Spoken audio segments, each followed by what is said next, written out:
Political correctness, by which I mean the language and arguments primarily concerned with not causing offence and not allowing a hint of bigotry to enter discussion or argument, has not always and is not always a problem for political debate. None of us want to return to an era when it was acceptable to use racial slurs in casual conversation, for example. At a student level, we're all aware of regular instances of the use of political correctness to shut down political debate, and I think some of my colleagues on this side will probably talk about them. In 2014, in this university, a group of protesting students forced the cancellation of a visit by Nigel Farage to this university. The BBC, when it came to political TV debates, did not agree, arguing that Farage must be given a platform in the interests of fair representation of views. In that same year, a debate on gay marriage organised by students, including openly gay students at Gonville and Keys, was cancelled after it was deemed to be offensive. It's wearying to have to point out that whatever you think of the merits of immigration and gay marriage, a significant proportion of the population are opposed to both, and their views should be represented in political discussion and challenged and answered, not condemned and then ignored.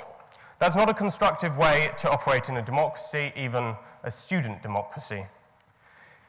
Even amongst ourselves, this effect is harming the frank exchange of views that we should surely be having as students at this university. I urge you all to pause in your hip young pursuits that we all have and spend some happy hours reading KUSU, NUS and JCR minutes or reports of meetings, as I have occasionally. Actually, what this whole debate is about it's not a debate about free speech. None of us are against debate, but we wouldn't be here otherwise. This is about the direction we move in. Do we move forward progressively in favor of a better society, or do we go back and step back in favor of holding what we have and controlling what we control? That's essentially what this debate is. Italo Calvino in Invisible Cities described the nightmare cities. And he said the nightmare city where it was hell, and you had two choices in this hellish city, in this hellish environment. One was just to accept it and to put up with it. The other was to find the spaces. And political correctness is that space where we find the spaces to have a better society. On this point, I ran a newsroom for 10 years, and I managed to run a newsroom without journalists having to resort to emotive language, to terms that I believe are banned in this chamber in describing different groups of people. You could tell the news without doing that, President.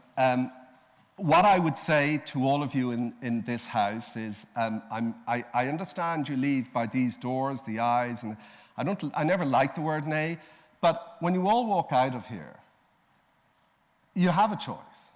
You can go over to the right and you can walk out that door and say, yeah, I'm quite prepared to stand for the status quo, for the conservative view of the world, and go out that door and have people deride it as being politically correct.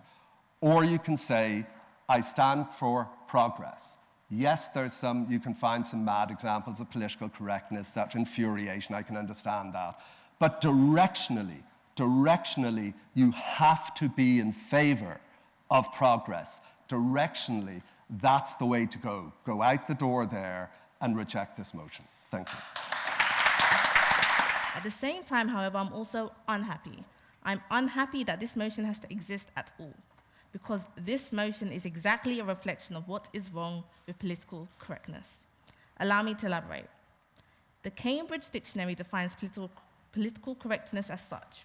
Someone who is politically correct believes that language and actions that could be offensive to others, especially those relating to sex and race, should be avoided. By that definition, I've got the best of both worlds. I'm black and a woman. So to support a motion that supposedly denounces the very thing that protects me from offense probably looks problematic and ironic to most of you. But I am here to clarify that I am doing no such thing.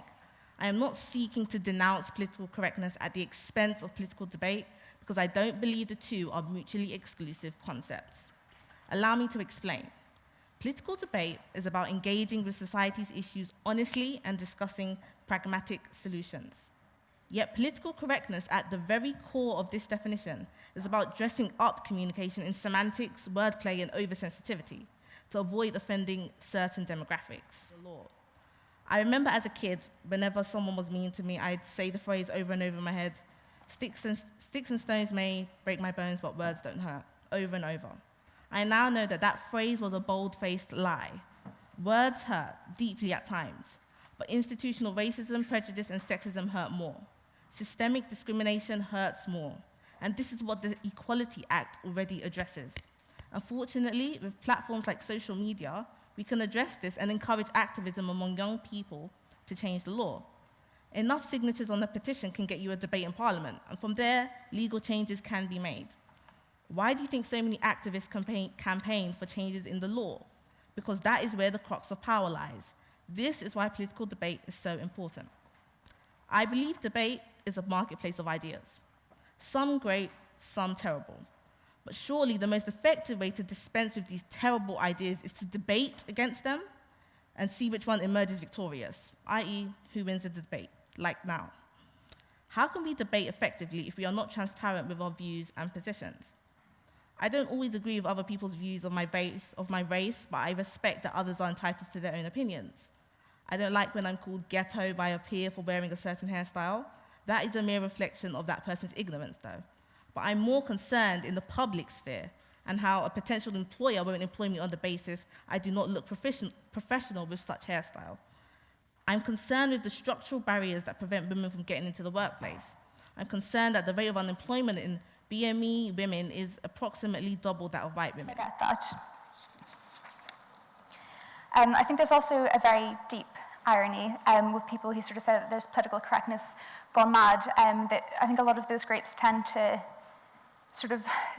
whether it's sort of mocking feminists as being overly sensitive or LGBT people as being kind of playing a kind of a victim card. I feel that a lot of people who are saying that political correctness has gone mad are in fact replicating a lot of that dialogue and saying, you know, they're oppressed if they don't get to say every single racist, homophobic, sexist thing, and every single person in the world gets to hear about it and it gets 1,000 retweets on Twitter, then they're being oppressed because they didn't get to have this massive audience. And I think that's deeply hypocritical, and I think that needs to be addressed within the political correctness debate. Another core issue I find is that within free speech, I think we need to talk about how there's different forms of freedom that are sometimes conflicting, and that's the extent to which there's the freedom from doing something and the freedom to do something. So that's whether it's, you know, someone might have the freedom to catcall someone, that's them expressing their views, but you also have the freedom not to be harassed. And similarly, you sort of might want to have the freedom to make racist remarks, but equally you have to have the freedom, if you're someone who is, you know, suffers from oppression or racism, to work without racial oppression. That's the sense that there's not this kind of, I think a lot of this debate comes down to this idea, this very pure one-dimension version of freedom, when I think in many ways many people have many conflicting claims to freedom at any one time. Debate of political correctness and political debate, I think that having a certain element of one facilitates the other, because by protecting some groups from certain issues, they are more able to participate in political debate. So having a certain amount of political correctness facilitates political debate overall. However, I think we should be very careful quite where we draw the line and who we sort of allow to decide that. And so I would ask that, in line with the three previous speakers, I think that we would oppose the motion not because this debate about political correctness and political debate, that it is not an issue where it is one or the other in absolutist terms, but I think we all agree that they have an important relationship to play and that everyone is in favour of the two. It's just quite where the power dynamic or the emphasis lies between the two. Thanks so much.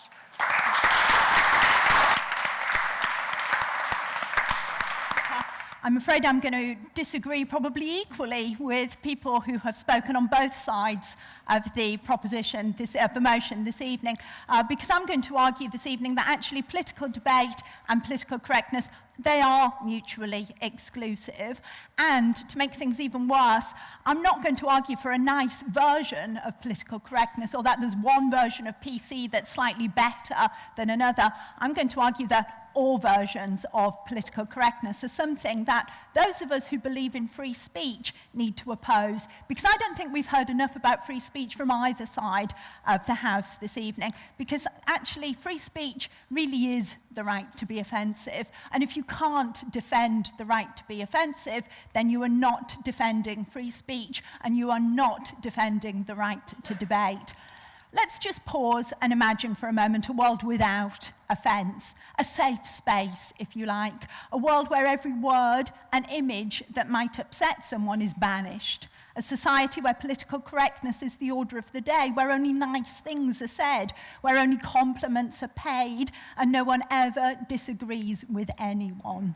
Ladies and gentlemen, if this is your idea of utopia, then you are in the wrong place this evening. Indeed, if that's your idea of utopia, you should never have left your mother's womb. And that would be, I must add, that must be a womb belonging to a woman and entered into this heteronormative, transphobic, neoliberal, patriarchal, Eurocentric, cruel, cruel world. Because despite the best efforts of those who consider themselves to be so morally superior to the rest of us that they are able to tell the rest of us what we can and can't hear, say, think, and do, that they are able to act as moral censor, a world without offence is impossible to achieve because, as has already been said this evening, offence is entirely subjective.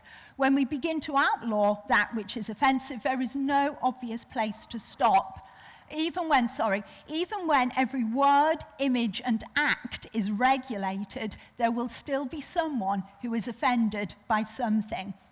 The reality of a world without offence is a world where people think twice before complimenting each other, politely inquire as to which pronouns a person uses before engaging in conversation, interrupt lovemaking to seek formal consent before, during, and after every sexual act, and lose precious hours agonising over choice of party themes and fancy dress costumes.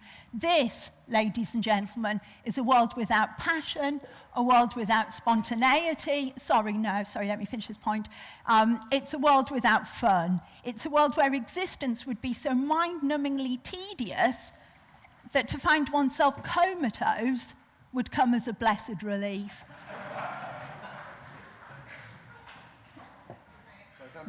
Sorry. Free speech? Yeah, sorry, you'll have to wait. Sorry. Free speech, you've had your turn, I'm afraid it's my turn. If a word, you will get your reply later.